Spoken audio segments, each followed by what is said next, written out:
All right, welcome back. Welcome back. So, what do we have here? We have the Venezuela diplomatic pivot from handcuffs to handshakes. I think you said that before we started. Weeks after capturing Maduro, Trump is officially reopening the U.S. Embassy in Caracas.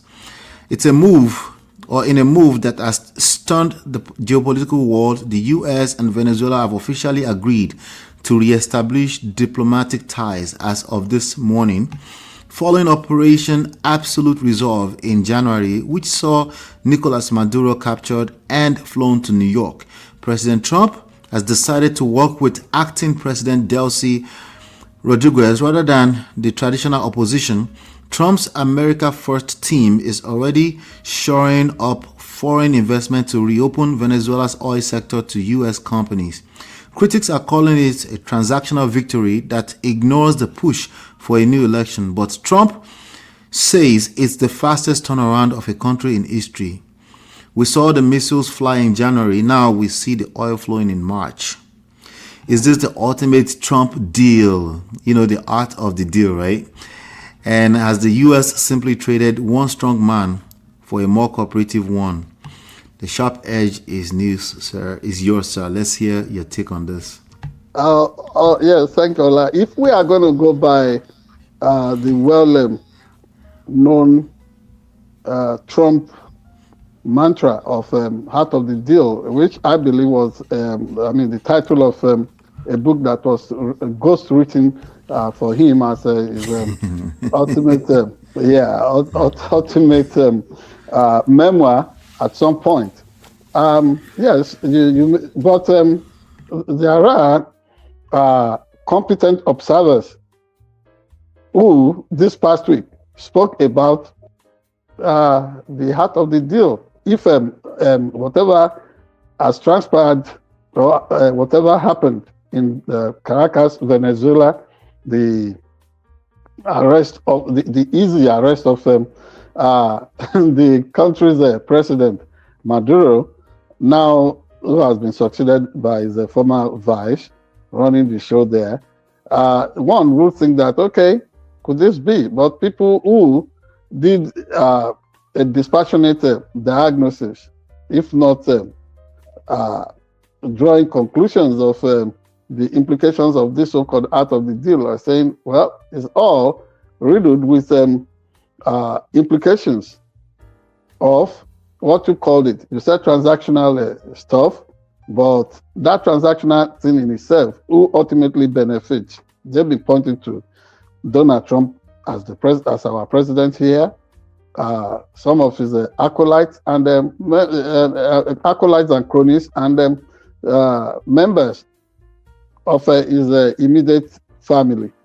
So if this is going to be seen as such, I would say that, well, maybe partially so, but ultimately it would have been a great deal, a good deal, if this would benefit the generality of Americans, those of us who live in the Americas, both North America, South America, and the far-flung islands in the Pacific and the Caribbean that are part of the American culture, American consciousness. However, this will not look like that. You have spoken of guns rattling in January, handcuff for the presidential wrist, and now oil flowing everywhere. What is behind all this? What could be behind it would be nothing other than the well-known line from former Secretary of State Eric Kissinger. You can't talk of permanent force now. It is all about permanent interest. But everybody continues to look at it that what should have been located in the middle of all this will be the interest of the generality of the citizens of the United States of America. But that the interest that may be central to all this may be very personal, and it may be driven by the ideology, the deep ideology and cultural considerations of the ruling party and the chief visionary for what the Republican Party represents today. That is President Donald J. Trump. However, let us take a pause. What would be if Donald Trump is able to convince all of us? What should we be looking for if he rejects that kind of conclusion that, oh, this is all about him? If he says it's all for us, all Americans, the interest of America I see in this will be in the fact that America has always wanted to put its foot down as the ultimate power amongst nations in the American hemisphere here. And that with whatever has happened now in Venezuela, it looks like America has been able to achieve that to a large extent. Moreover, if that actually represents the agenda that America is driving here, nothing serves better to really illustrate that than the fact that even Cuba, that has been, our neighbor, about 90 miles away on the Pacific, that island nation, Cuba itself, you see the way America is beginning to close in on that country, ramp stuff on it, so much so that oil supply there has been disrupted. They no longer have all the what's it called? 24/7 supply of electricity, and there is rising tension in that country. So that serves to buttress the fact that this may be an attempt by Donald Trump to continue to assert the power politics of what America represents. Anybody would have expected him to build a wide coalition in some of these things, especially with the well-known agenda of the United Nations since 1945, 1946, about guaranteeing the peace, serving as deterrence against aggression.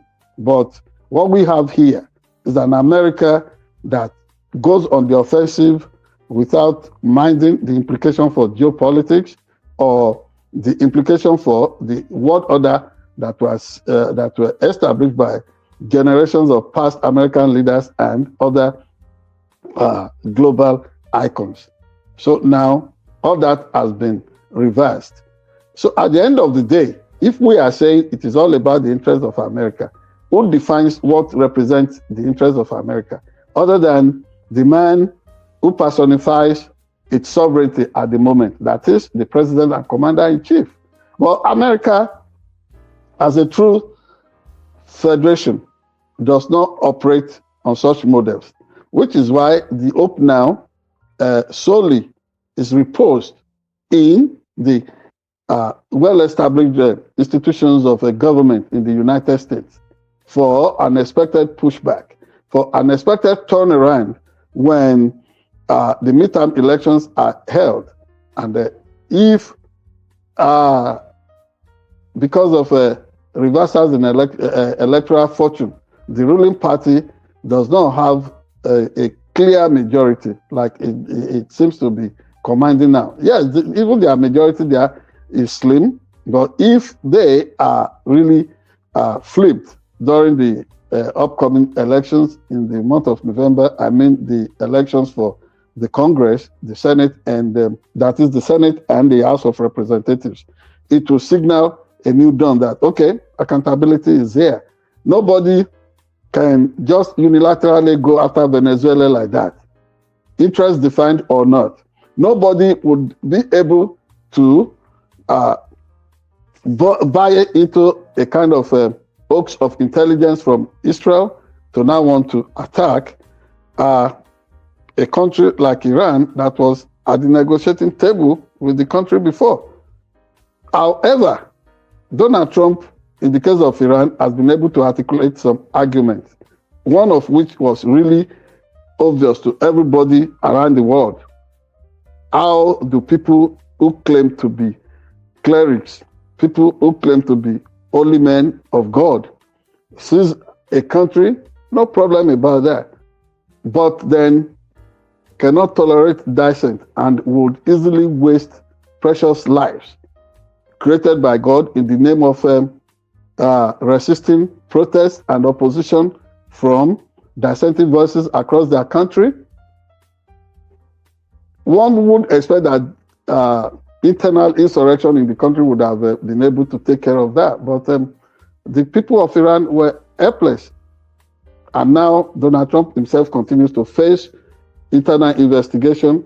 The Tomahawk missiles, whatever that was delivered on the school where more than 100 pupils got killed. They said only America has that, and that was what did the damage there. But America is saying probably Iranians themselves dropped that kind of bomb on their own citizens. As we talk today, acid rain is falling on Iran because of the attack on refineries and other facilities around West Asia. All these things will be put in check, whether in Venezuela, whether in Iran, and elsewhere all over the world. One thing that anybody should look forward to is a new day in which America's well-trusted institutions, well-established institutions will be up and doing again. Whether the media industry in America, which is under serious attack right now, and in which people cannot even really operate without imposing self-censorship of themselves, whether it is the Congress, the Supreme Court, whatever that will make America to really run as it ought to. This is all we look forward to. So, the long and short of the Venezuelan diplomatic thing is that no permanent friend, no permanent foe, just permanent interest. Even you will be surprised that Iran and America with Israel that are really having this bloody face-off today may be best of friends tomorrow if their interests align. And who knows if that is what has aligned between the United States and Venezuela. Thank you very much. Hello, Ola. Thank you so much. Thank you so much. I can hear you. Can you hear me loud and clear? Yeah, I can. Yes, I can. Because I noticed you're probably muted. Yes. Yes, I was muted. Ladies and gentlemen, join the conversation, please. Hit the like button, share, subscribe. We want to know what you think about this. Let's move on. We're going to be talking about the River State Cabinet screening right about now. And yeah, we'll be right back.